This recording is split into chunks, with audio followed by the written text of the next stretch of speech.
لا تفوت الفرصة الشقيقة الصغرى لأخت دنيا باطمة إيمان في الرد على كل من خولت له نفسه أن يتمادى حدوده ويهاجم أسرتها. فكل من حاول أن يهاجم شقيقتها الفنانة دنيا باطمة أو بناتها فإيمان باطمة تقف لهم بالمرصاد وترد برد ناري تدخل فيهم طول عرضه. وقد ضاقت درعا على ما يروج مؤخرا من إشاعات وكذب، ولكن ما قيل مؤخرا فات كل التوقعات.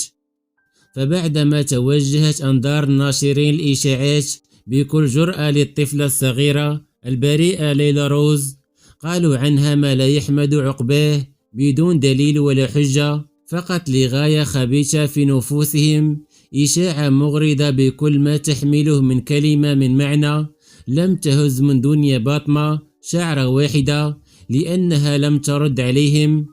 وفي غالب الظن أنها لن ترد، ولكن إيمان باطمة على ما يبدو استفز هذا الموضوع الذي دفعها للخروج بالرد، حيث نشرت هذه التدوينة التي جاء فيها: بدلا من أن تبادر بالهجوم على الشخص الناجح، بادر في أن تصبح أكثر نجاحا منه، هذا هو الفرق بين الحاقد والطموح. وفي سياق آخر كشفت ابتسام باطمة في إحدى التصريحات الصحفية فوقاش العرس ديال إيمان لترد ابتسام: العرس ديال إيمان مازال، دابا إيمان راه مركزة على البروجي ديالها اللي دارت، والحمد لله لقات راسها في داكشي اللي بغات،